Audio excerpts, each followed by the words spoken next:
ስውራ ማርያም እባክሽ የልጅ አምሮቴን አስታኪ ልጅ አሳቅፍኝ ያሉትን ነገር ውሸት አድርጊልኝ ብዬ አልቅሼ ለመንኳት። 3 ወር የተደፈነው አይኗ ተከፈተላት እያየች ነው። ከፍ አድርጋችሁ አመስግኑ ይላል። ኮማ ውስጥ የነበርኩ ሰው በድንግል ማርያም ተምሬ እፊታችሁ ቆሜያለሁ ነው የሚሉት እኛ አባታችን። በመጀመሪያ ልጄን እንደወለድኩ አራስ ቤት እያለሁ እጅግ በጠና ታመምኩኝ።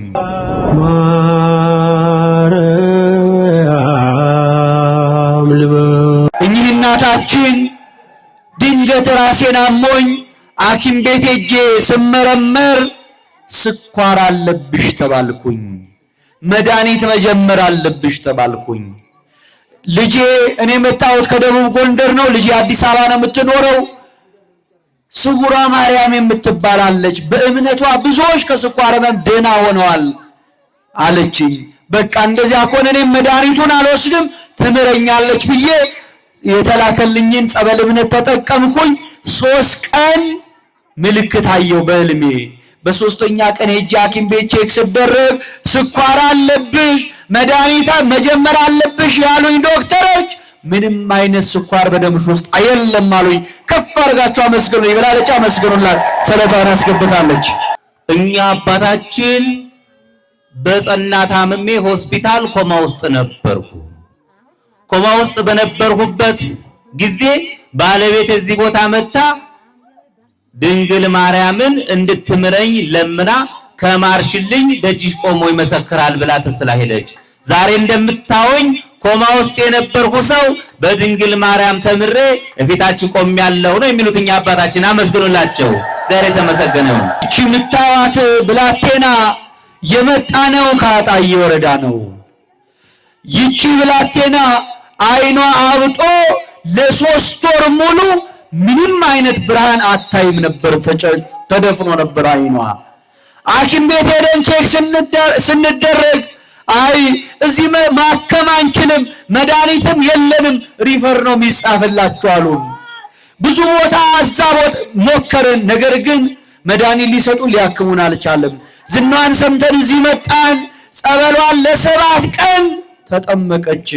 3 ወር የተደፈነው አይኗ ተከፈተላት እያየች ነው። ከፍ አድርጋችሁ አመስግኑ ይብላለች። ክብር ለድንግል ማርያምን። ከፍ አድርጋችሁ አመስግኑ። ፈተና ነበረብኝ። ድንግል ማርያም ለደጅሽ አብቂኝና ከችግሬ ሁሉ አላቂ ብዬ አስቤ ለመምጣት ሳስብ ወገቤ ተሳሰረና ጭራሽ ቤት ቁጭ አልኩ። ታዲያ በዚህ ጊዜ አልቀርም እንደምንም ተሸክማችሁ ወስዳችሁ መናኸሪያ መኪና ላይ ብቻ ጣሉኝ አልኳቸው። ሰዎች ታቅፈው ወስደው ደግፈው ወስደው መናኸሪያ አሳፈሩኝ። መኪና ጉዞ ሲጀምር ያ የታሰረ ወገቤ ተፈታ። እዚህ አመስግኑለት እግዚአብሔር። እዚህ መጥቼ ሱባኤ ገብቼ ድንግል ማርያምን ለመንኋት፣ ጤናዬንም ፈወሰችኝ። የነበረብኝንም ችግር በሱባኤ ላይ ያለው እንደተፈታ ተነገረኝ። ድንግል ማርያም ላይ ደረሰች። ለእናንተ ድረስ አመስግኑ ይብሏል። አመስግኑለት። እናታችን እማሆይ በጣም ያመኝ ነበር። ስኳር፣ ግፊት፣ ኮሌስትሮል፣ አስም እነዚህ ሁሉ ተደማምረው ያሙኝ ነበረ። እንደማንኛውም ክርስቲያን 9 ሰዓት መጾም አልችልም ነበረ። መቆቆም ማስቀደስም አልችልም። ሰውነቴ ይቃጠል ነበረ። የድንግል ማርያምን ተአምር ሰምቼ እዚህ ቦታ ካሁን በፊት መጥቼ ድንግል ማርያምን አልቅሼ ነገርኋት። ድንግል ማርያምም ይቃጠል የነበረውን ሰውነቴን ቀጥ አደረገችልኝ። ጾሜ ማስቀደስ ችያለሁ፣ መድኃኒቱንም ጥያለሁ። ድንግል ማርያምን አመስግኑልኝ። ስለቴን 10 ሺህ ይዤ መጥቻለሁ ብለዋል። አመስግኑላቸው። ይህች እህታችን የመጀመሪያ ልጄን እንደወለድኩ አራስ ቤት እያለሁ እጅግ በጠና ታመምኩኝ። ሐኪም ቤት ሲሄድ ሁለቱም ኩላሊቶችሽ ላይ ፈሻስ ይታያል፣ እጢ ነገር አለ፣ ይቋጠረ ነገር አለ አሉኝ። ሰርጀሪ መሰራት አለብሽ ተባልኩኝ። በዚህ ህመም ላይ ያለው ሰርጀሪ አልሰራም ብዬ እየታመምኩኝ ሁለተኛ ይህንን ልጄን ጸነስኩኝ። በዚህ ጊዜ ህመሙ በረታብኝ። ሐኪም ቤት ሲሄድ ከአንዴም 3 ጊዜ ጽንሱ መውረድ አለበት፣ አንቺ መትረፍ የምትችይው ጽንሱ ሲወርድ ነው፣ ሰርጀሪ መሰራት አለብሽ አሉኝ። እንዲሁም እግሬን መንቀሳቀስ አቃተኝ። ቀጥታ ስውራ ማርያም መጥቼ እናቴ ስውራ ማርያም ዶክተሮች እንደዚህ ብለውኛል፣ ጽንሱ መውረድ አለበት፣ አንቺ የምትድኘው በዚያ ነው። ልጁ ጽንሱ ደግሞ ጭንቅላቱ ላይ ምልክት አለ፣ የቋጠረ ነገር አለ፣ ቢወለድም አያድግም ብለውኛል። አንቺ ጤነኛ ልጅ ከሰጠሽኝ መጥቼ ክርስትና ካስነሳው በኋላ መጥቼ እመሰክራለሁ አልኳትኝ። ያ ቢወለድም ማደግ አይችልም የተባለው ድንግል ማርያምን ለምኜ ጤነኛ ልጅ አሳቀፈችኝ፣ እኔንም ከመን ገላገለችኝ። ከፍ አድርጋችሁ አመስግኑ ብላለች። ክብር ለድንግል ማርያም። እሷን የሰማችሁ ሁላችሁንም ትስማ። ይሄ ወንድማችን ባለቤቴ ነፍሰ ጡር ነበረች። በመካከል ብዙ ጭንቀት ነበረ። መጥቼ ለድንግል ማርያም ባለቤቴ በሰላም እንድትገላገል እርጅልኝ ብዬ አልቅሼ ለመንኋት። ድንግል ማርያም ረድታት ባለቤቴ በሰላም ተገላገለች። ከዚህ ወሰድኩት እምነትም የእህቴ ልጅ ክንታሮት ነበረበት እጁ ላይ ሲቀባ በ3 ቀን ዳነ። ድንግል ማርያምን አመስግኑልኝ ብሏል። አመስግኑለት። ይህች እህታችን የመጣሁት ከክፍለ ሀገር ነው። እጅግ በጠና ታመም ነበረ። ሐኪም ቤት ከሄድኩ በኋላ ሐኪሞች ህመምሽ ከባድ ነው፣ መውለድ አትችይም አሉኝ። የዛሬ ዓመት እዚህ መጥቼ አልቅሼ ስውራ ማርያም እባክሽ የልጅ አምሮቴን አስታኪ፣ ልጅ አሳቅፍኝ፣ ያሉትን ነገር ውሸት አድርጊልኝ ብዬ አልቅሼ ለመንኳትኝ። ይሄው በአመቱ የ2 ወር ወንድ ልጅ ታቅፌ መጥቻለሁ። ከፍ አድርጋችሁ አመስግኑ ልበላለች። አመስግኑላት። ይሄ ወንድማችን ስራ የምሰራው ስራ ተበላሽቶብኝ ለዕለት ለልጆች ዳቦ መግዣ አጥቼ ነበረ። ታዲያ በዚህ ጊዜ አንድ ወንድሜ እዚህ ቦታ ይዞ ይመጣ። ለ3 ቀን አልቅሼ ለድንግል ማርያም ነግሬያት ሄጄ በ21 ስራ ተከፈተልኝ። ድንግል ማርያምን አመስግኑልኝ ነው የሚለው። አመስግኑለት። እግዚአብሔር የተመሰገነ ይሁን። እኚህ እናታችን የመጣሁት ከአርባ ምንጭ ነው። ድንገት ታምሜ ሐኪም ቤት ሲሄድ አንጀቶት ላይ እባጭ አለ፣ የሚታይ ነገር አለ። ምንድነው ብዬ ስጠይቅ አይንነቱን አናውቅም፣ ነገር ግን የሚያሳየን ነገር አለ፣ ሰርጀሪ ካልተሰሩ አይሆንም አሉኝ። ከዚያ እኔ ሰርጀሪ አልሰራም፣ ስውራ ማርያም የምትባል እንዳለኝ ሰምቻለሁ ብዬ ወደ ቤት የተመለስኩኝ። በአጋጣሚ እዚህ መጣች ከኛ አካባቢ ጸበሏን እምነቷንና ቅባ ቅዱሳን ሰጠችኝ። ያንን ስጠቀም በሰገራዬ በጣም ደም ፈሰሰኝ። ከዛ በኋላ ሐኪም ቤት ሄጄ ስታይ ምንም ነገር የለቦትም፣ ነፃ ነው ተባልኩኝ። ከፍ አድርጋችሁ አመስግኑ ይብራል። አመስግኑ። ይሄ ወንድማችን ለ8 ዓመት ሙሉ በሆድ ህመም መሰቃይ ነበረ። እዚህ ቦታ መጥቼ ድንግል ማርያምን ለምኜ ጸበሏን ስጠጣ በ6ኛው ቀን ከሆዴ የእንቁላል አስኳል የመሰለ ነገር ወጣልኝ። ከዚያን ወዲህ ለ8 ዓመት ሲያሰቃየኝ የነበረ የሆድ ህመም ከኔ ተነቅሎ ወጣ። ድንግል ማርያምን አመስግኑልኝ ነው የሚለው። አመስግኑለት። ልጄ ታሞብኝ ነበረ። ሐኪም ቤት እንኳን ያላገኘውን ህመም ስውራ ማርያም መጥቼ 3 ቀን ጸበሏን ካስጠመቅኩት በኋላ ልጄ ደህና ሆነልኝ። ከፍ አድርጋችሁ አመስግኑልኝ። ስለቴን አስገብቻለሁ ብላለች። አመስግኑላት። የወንድማችን ውስብስብ ህመም ነበረብኝ። የአእምሮ ጭንቀት ነበረብኝ። አስም ነበረብኝ። ጨጓራም ያመኝ ነበረ። እዚህ ቦታ መጥቼ ድንግል ማርያም ተማጽኜ ጸበሏን ስጠጣ ከሆዴ ውስጥ ወጣልኝ። ያ ይጨንቀኝ የነበረው ነገር በድንግል ማርያም ተስተካከለልኝ። አመስግኑልኝ ብሏል። አመስግኑለት። ጨጓራዬን ያመኝ ነበረ። ካሁን በፊትም መጥቼ ድንግል ማርያምን ለምኛታለሁ። ጸበሏን ጠጥቼ ከሆዴ አረንጓዴ ዞፍ የመሰለ ነገር ወጣልኝ። ከዚያ ወደ ጨጓራ ህመም የሚባል በኔ የለም። ስለቴን የኔንም የጓደኛዬን በአካውንት አስገብቻለሁ። ድንግል ማርያምን አመስግኑልኝ ብሏል። አመስግኑለት። ልብ ህመም ታማሚ ነበርኩ። ጆሮዬንም ያመኛል። መጥቼ ድንግል ማርያምን ተማጽኜ ለመንኋት። ያመኝ የነበረው የልብ ህመም ድንግል ማርያም አፈውሳኛለች። ሌላ ቋጠሮ አለኝ፣ ቋጠሮን ትሙላልኝ በሉኝ። አመስግኑልኝ ብሏል ወንድማችን። አመስግኑለት። ጡቴን አሞኝ የሰፈር ሐኪም ቤት ሲሄድ አይ ይህ ነገር ከባድ ነው፣ ወደ ጥቁር አንበሳ ሄደው መታየት አለቦት አሉኝ። ሪፈር ተጽፎልኝ ወረቀት ይዤ ጥቁር አንበሳ ሆስፒታል ሲሄድ ምን ሆነው ነው? ከፍተኛ ካንሰር ነው። ለምንድነው የቆዩበት እስካሁን? አሁኑኑ ጡቶ ተቆርጦ ሰርጀሪ መሰራት አለበት አሉኝ።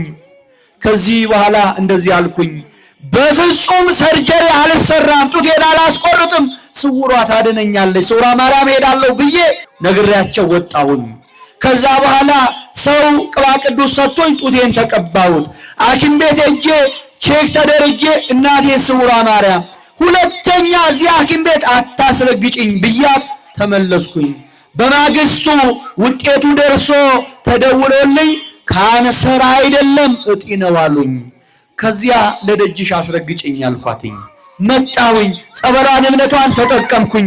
በመጨረሻም ካንሰር የተባለውም እጢ የተባለውም ምንም ነገር ጡቴ ላይ የለም። ከፍ አድርጋችሁ አመስግኑልኝ። የዘመናት ቋጠሮ ስውሯ ማርያም ፈታችልኝ ብላለች። ከፍ አድርጋችሁ አመስግኑ። እኚህ የምትመለከቷቸው አባታችን ካህን ናቸው። ልጄ ለ1 ዓመት ከ2 ወር ሙሉ በክፉ መናፍስት ስርዓት ውስጥ ነበረች። ራሷን አታውቅም። አንዴ ከገደል አንዴ ከተለያየ ቦታ ልጣልሽ ይላት ነበረ። ገንዘቤን እሷን ለማዳን ገንዘቤን ጨረስኩ። ያልሄድኩበት ቦታ የለም። መጨረሻ ላይ ድንግል ማርያምን የድንግል ማርያምን ታሪክ ሰማውና እሁድ ለታ አስረን ይዘን መጣን። 3 ቀን ስትጸበል ያለ 1 ዓመት ከ2 ወር በውስጧ ተደብቆ ያሰቃያት የነበረ ክፉ መንፈስ በድንግል ማርያም ተወገደ። ከዚያ ወዲህ እየጾመች እየጸለየች እያስቀደሰች ራሷን ችላ ጸበል ትገባለች። ያ የሚያስለፈልፋት ያ ወደ ባህር ወደ እሳት ወደ ድንጋይ ልጣል ይችላት የነበረ ነገር ከልጄ ተወገደልኝ። ድንግል ማርያምን አመስግኑልኝ ብለዋል። አመስግኑላቸው። እኚህ እናታችን ግፊት አለብኝ፣ እንዲሁም ደግሞ አንገቴ ላይ እንቅርት አለ። ለነዚህ ሁለቱ ህመሞች መድኃኒት ወስድ ነበረ። ነገር ግን መድኃኒቱ ያንን ጤናዬን ሊመልስ ግፊቱንም ሊቀንስ አልተቻለም። ከዛ ስውሯ ማርያም ዝናዋን ከሰማሁ በኋላ መድኃኒቱን እርግፍ አድርጌ ተውኩኝ። ጸበሏን እምነቷን ተጠቀምኩኝ። ይኸው ከ1 ወር በላይ ሆኖኛል። ምንም አይነት ህመም አይሰማኝም። ድንግል ማርያም ደግሞ ጨርሳ ተማረሽ በሉኝ ብለዋል። አመስግኑላቸው። እኚህ እናታችን እግሬን ያመኝ ነበረ። ሽንት ቤት እግሬ ላይ ተቀምጬ መጸዳዳት አልችልም ነበረ። ሰው በአጋጣሚ እዚህ መጥቶ ሰው ለመጠየቅ እዚህ መጣሁኝ። ጸበሏን ጠጪ ተጠመቂ ያሉኝ። ኧረ እኔ አልችልም፣ ሽንቴ ቢመጣ እንዴት ልሆን ነው? እግሬ ላይ መቀመጥ አልችልም አልኳቸው። አይ ምንም አትሆኝም፣ ጸበሏን ጠጪና ተጠመቂና ጠጪ አሉኝ። ከዛን ተጠመቅኩኝ፣ ጸበሏን ጠጣሁኝ። ከዚያ ስውሯ ማርያም ምንም እንኳን ሳልላት ጸበሏን ብቻ ጠጥቼ በ1 ቀን ሽንት ቤት መቀመጥ አልችለው እግሬን ምራኝ መቀመጥ ቻልኩኝ በራሴ። ከፍ አድርጋችሁ አመስግኑልኝ ብላል። አመስግኑ። መቀመጥ አልችልም፣ መቆም አልችልም። ሰውነቴ እግሬ ተሳስሮ ነበረ። እህል የምበላው ተኝቼ በጎኔ ነበረ። ሐኪም ቤት ሄጄ ስመረመር ነርቭ ነው ተባልኩ። ለከፍተኛ ሕክምና አዲስ አበባ በመጣሁበት አጋጣሚ የድንግል ማርያምን ታምር ሰማሁና ጥር 16 ወደዚህ ቦታ መጣሁ። ከሆስፒታል በረሬ መጣሁ። ለ1 ሳምንት ተጸብሌ ጸበሏን ይዤ እምነቷን ይዤ ሄጄ ድንግል ማርያምን ተማጸንኳት። ያ ተሳስሮ የነበረው እግሬ ተፈቶ ለደጇ አብቅታኛለች። ዛሬ የመጣሁት ለምስጋና ነው። ድንግል ማርያምን አመስግኑልኝ ብሏል። አመስግኑለት። ዛሬ ተመሰገነ። እህታችን የመጣሁት ከባህር ዳር ነው። እግሬን እጅግ በጣም ያመኝ ነበረ። ቆሜ እንኳን ጸሎት ማድረግ ቆሜ ማስቀደስ አልችልም ነበረ። እባክሽ ስውሯ ማርያም ዝናሽን ሰምቻለሁ፣ ታምርሽን አይቻለሁ። እኔም እንደሌሎቹ ቆሜ ጸሎት እንዳደርግ ቅዳሴ እንዳስቀድስ ማሪ በጸበልሽ አልኳትኝ። አላሳፈረችኝም። ይኸው እንደ ሰው ቆሜ ጸሎት ማድረግ ቆሜ ማስቀደስ ጀመርኩኝ። ከፍ አድርጋችሁ አመስግኑልኝ። ስለቴን አስገብቻለሁ ብላለች። አመስግኑላት ከፍ አድርጋችሁ። ይኸው ወንድማችን አምና በጠና ታመሜ ነበረ። ሰውነቴ እግሬ ተሳስሮ ነበረ። አዲስ ዓመትን እንኳን ቤት ያልዋልኩም ነበረ። ያልሄድኩበት ሕክምና ያልሄድኩበት ቦታ አልነበረም። መስከረም 16 እዚህ ቦታ መጥቼ ድንግል ማርያምን ለምኜ ጸበሏን ጠጥቼ እምነቷን ተቀብቼ ሄደው ድንግል ማርያም ተሳስሮ የነበረውን ሰውነቴን ፈታልኝ። ዛሬ ለምስጋና በፊታችሁ በመቅደሱ ፊት መጥቻለሁ። ድንግል ማርያምን እግዚአብሔርን አመስግኑልኝ ብሏል። አመስግኑለት። እግዚአብሔር ተመሰገነ ይሁን። ይህ እናታችን ልጄ በጣም በጠና ለ8 ዓመት ይታመማል። 8 ዓመት ሙሉ መድኃኒት ይጠቀም ነበረ። ስውሯ ማርያም ዝናዋን ሰምቼ መጥቼ ጸበሏን እምነቷን እንዲጠቀም አድርጌ ለምኛት ለምስክርነት አብቂኝ ብያት ሄድኩኝ። ስውሯ ማርያም ልመናዬን ሰምታ በጸበሏ በእምነቷ ልጄን ጎብኝታ አሁን መድኃኒቱንም ትቷል፣ ለውጥ አሳይታኛለች። ጨርሳ ትማርልሽ በሉኝ ብለዋል። ከፍ አድርጋችሁ አመስግኑላችሁ። ይሄ ወንድማችን ታኅሳስ 3 ድንገት በተኛውበት ሌሊት ላይ ሱነቃ እጅና እግሬ ተሳስሮ ሆዴ ተነፍቶ አገኘሁት። ሰዎች በማግስቱ ይዘው ይመጡ። ደረጃውን ሰወጣ ሆዴ ተነፍቶ የነበረው ሆዴ ጎደለ። 3 ቀን እንደተጠመቁ ጸበሏን እንደጠጣው ከሆዴ ውስጥ ጠጠርና እንግዴ ልጅ የመሰለ ነገር ወጣልኝ። ድንግል ማርያም ማረች። ዛሬ ለምስክርነት ስለቴ ልጅ መጥቻለሁ። ድንግል ማርያምን አመስግኑልሏል። እግዚአብሔር የተመሰገነ አመስግኑለት። ይህች እህታችን ጡቴን ያመኝ ነበረ። ሐኪም ቤት አመመኝ ብዬ ሲሄድ ምንም የለብሽም ይሉኛል። እኔ ግን እታመም ነበረ። ሰው የስውሯ ማርያም ጸበሏን እምነቷን ብትጠቀሚ ሻል ይልሻል፣ ለምን እሱን አትሞክሪም አሉኝ። ያንን ተቀብዬ ተጠቀምኩኝ። ያ ሐኪሞች ያላገኙት ህመም፣ ሐኪሞች ሊፈውሱት ያልቻሉት ህመም በጸበሏ በእምነቷ ተፈወስኩኝ። ከፍ አድርጋችሁ አመስግኑልኝ። ክብር ለድንግል ማርያም ይሁን ብላለች። አመስግኑላት። እኛ አባታችን መልእክት ተልኬ ነው የመጣሁት። ብስራተ ገብርኤልና አመተ ሥላሴ የሚባሉ ጥንዶች በሕይወታቸው ከባድ ፈተና ገጥሟቸው ነበረ። ባሉበት ሆነው ድንግል ማርያምን ጠርተው ከችግራቸው እንድትፈታቸው ተማጸኗት። ድንግል ማርያም ስለታቸውን ሰምታ የተጨነቁበትን ችግር ፈታችላቸው። ስለታቸውን ልከውኝ ይዤ መጥቻለሁ። ድንግል ማርያምን አመስግኑላቸው ብለዋል። አመስግኑላቸው። ይህች እህታችን የወንድሜ ልጅ እጅግ በጣም በሱስ ተጠምዶ ነበረ። እናቱን ያስቸግር ነበረ። ዝናዋን ሰምቼ ስውሯ ማርያም እንደው ልቡን ብትመልስ ብዬ እምነቷን ጸበሏን ወስጄ እንዲጠቀም አደረኩት። አሁን ከሱስ ህይወት ወጥቶ ስራ ፈልጎ አሁን ስራ ሊገባ ነው። ከፍ አድርጋችሁ አመስግኑልኝ። አመስግኑላት። የወንድማችን እናቴ ህዳር ወር ላይ በጸናታማ ግራ አፍንጫዋ ላይ ደምና መግል እየመጣ ተደፍኖ ነበረ። እዚህ ቦታ ይዤ መጣው። ድንግል ማርያምን ለደጅ ሻቂል ብዬ ተስዬ ሄዱ። ድንግል ማርያም ለደጇ በቃቻት። ድንግል ማርያም ማብቃት ብቻ አይደለም የነበረባትን ችግር ማረችልኝ። እኔ በትዳሬና በስራዬ ላይ ችግር አለብኝ፣ እሱ እንድትፈታልኝ ድንግል ማርያምን ትፍታል በሉኝ። ድንግል ማርያምን አመስግኑልኝ ብሏል። አመስግኑለት። ይህች እህታችን በሰው ቤት ነበር የምኖረው። ስውሯ ማርያምን የማውቃት በቲክቶክ ነው። ስራዬ ላይ ከፍተኛ ችግር ይደርስብኝ ነበረ። በዚያ ህይወት እያለው እናቴ ስውሯ ማርያም ከዚህ ህይወት አውጥተሽ ለደጅሽ አብቂ ብዬ ለምናት ነበር። ልመናዬን ሰምታ ይኸው ለደጇ አብቅታኛለች። ከፍ አድርጋችሁ አመስግኑኝ ብላለች። አመስግኑላት። ይሄ ወንድማችን ለ15 ዓመታት በክፉ በጽኑ ህመም ሰቃይ ነበረ። እኔ በማላውቀው ጎበዝ ተማሪ ነበርኩና በዛና አጋጣሚ የተፈጠረ ችግር ነው። 15 ዓመት ሙሉ ሐኪም ቤት የተመላለሱ ነርቭ ነው ባላለው በተለያየ ጊዜ የተለያየ በሽታ ነው ስም የሚሰጡኝ። እዚህ ቦታ መጥቼ ድንግል ማርያምን ለምኜ ሄደው ምልክት አየሁ። መጥቼ 3 ሱባኤ ድንግል ማርያምን ካልማርሽኝ አልሄድም አልኳት። ድንግል ማርያምም 15 ዓመት ሙሉ የምሰቃይበትን ህመም ድንግል ማርያም ማረችኝ። ደስ ብሎ ለምስጋና መጥቻለሁ። ድንግል ማርያምን አመስግኑልኝ ብሏል። እግዚአብሔር የተመሰገነ ነው። እኔ የመጣው ከለቀምት ነው። ልጄ በጽኑ ህመም ታማ ሆስፒታል ከ3-4 ተኝታ የአፍንጫ አስም ነው ተባልኩኝ። አንዴ ሳምባ ምች ነው ተባልኩኝ። ከትምህርቷ ውጪ ሆነች። እኔ የምሰራ በረሃ ነበር። ሲደወልልኝ ስደነግጥ እዚህ የስውሯ ማርያም ሰምቼ ማንም ሰው ይውሰድልኝ እሷን እንድትደንልኝ የት ይውሰዱልኝ አልኳቸው። ባለቤት ያርፋል የለም በካንሰር በሽታ ያርፋል።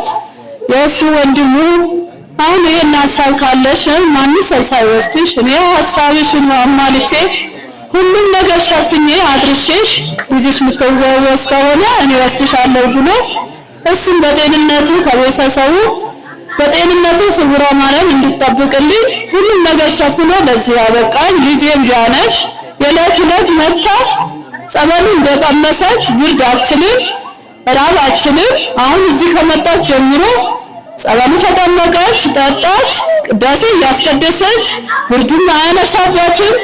ትንፋሽም ምንም ነገር የለም። ክብር ምስጋና የስውሯ ማርያም ድረስ ለምስጋና ነው እኔ እዚህ ጋር ያቀረብኩት። አመሰግናለሁ። ይሄ ወንድማችን ለ5 ዓመታት በግፊት በስኳር ህመም በኩላሊት ህመም ሰቃይ ነበር። ሱካሬ ከ500 በላይ ነበረ። ነሐሴ መጥቼ ለ15 ቀን እዚህ ቦታ አልቅሼ ድንግል ማርያምን ለመንኋት። በቀን 2 መርፌ ጠዋትና ማታ ወጋ ነበረ። ድንግል ማርያም ስለቴን እንባዬን ተቀብላ ከሱካርም ከግፊትም ከኩላሊት ህመምም ድንግል ማርያም ፈውሳኛለች። ድንግል ማርያምን አመስግኑልኝ ብሏል። አመስግኑለት። ይህች እህታችን በውጭ ሀገር ነበር፣ በአረብ ሀገር ነበር የምኖረው። እዛ በምሰራበት ወቅት እጅግ በጣም ይጨቀኝ ነበረ። በጭንቀት ህመም ሰቃይ ነበረ። ስውሯ ማርያምን በሚዲያ እያየው እናቴ ስውሯ ማርያም እኔን ምረሽ ለደጅሽ አብቂኝ ቆሜ እንድናገር አድርጊ ብዬ ለምንኳትኝ። ይሄው ድንግል ማርያም ጸሎቴን ሰምታ ከሰው ሀገር ወደ ሀገሬ መጥቼ ጭንቀት ከጭንቅም ተገላግዬ በአውደ ምሕረቷ ቆሜያለሁ። ከፍ አድርጋቸው አመስግኑልኝ። ስለቴን 15000 ብር አስገብቻለሁ ብላለች። አመስግኑ፣ ከፍ አድርጋቸው። ይሄ ወንድማችን የመጣሁት ከባህር ዳር ነው። ለብዙ ጊዜ በወገን ህመም ሰቃይ ነበረ። አዲስ አበባ ለሕክምና በመጣሁበት አጋጣሚ ነርቭ ነው ዲስክ ነው ተብዬ ነበረ። ለሕክምና በመጣሁበት አጋጣሚ ድንግል ማርያም ተአምር ሰምቼ ወደዚህ መጣሁ። 3 ቀን ተጸብዬ የነበረብኝ ወገን ህመም በድንግል ማርያም ለቆኛል። ድንግል ማርያምን አመስግኑልኝ ብሎ ስለቱ ይዞ መጥቷል። አመስግኑለት። በኮሌስትሮል በግፊት ታምሜ አንደበቴ መናገር አይችልም፣ አይኔም ተደፍኖ ነበረ። ሐኪም ቤት ሄጄ መጨረሻ ሕክምና ክትትሌ ውጤቴ ልትሞት 5 ሰዓት ቀርቷል ተብዬ ነበረ። በዚህ ጊዜ ድንግል ማርያምን እንደምትምረኛ አምኜ መጥቼ እዚህ ቦታ ድንግል ማርያምን ለመንኋት። ባለቤቴ ተሳለች። 5 ሰዓት ለመሞት ቀርቷል የተባልኩት ሰው ድንግል ማርያም ሕይወቴን ቀጥላ አንደበቴን ፈታ አይኔን አብርታ ለምስክርነት በፊታችሁ ቆሜያለሁ። ድንግል ማርያምን አመስግኑልኝ ነው የሚሉት። ዛሬ ተመሰገነ ይሁንልን። ይህች እህታችን በኪንታሮት ህመም እሰቃይ ነበረ። ህመሙ ከያዘኝ 1 ዓመት ከባሰብኝ 6 ወር ይሆን ነበረ። ሰው እምነቷን አምጥቶ ተጠቀምኩት። በብዙ መድኃኒት አልዳንኩም ነበረ።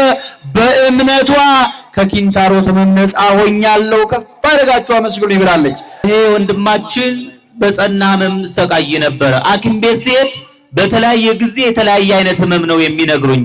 በጾመ ነቢያት እዚህ ቦታ መጣሁና ድንግል ማርያምን ለምኜ ጸበሏን ጠጥቼ ሄዱ። ድንግል ማርያም ከነበረብኝ ህመም ሁሉ ፈወሰችኝ። ዛሬ ስለቴን ይዤ መጥቻለሁ። ድንግል ማርያምን አመስግኑ ልብሏል። አመስግኑለት።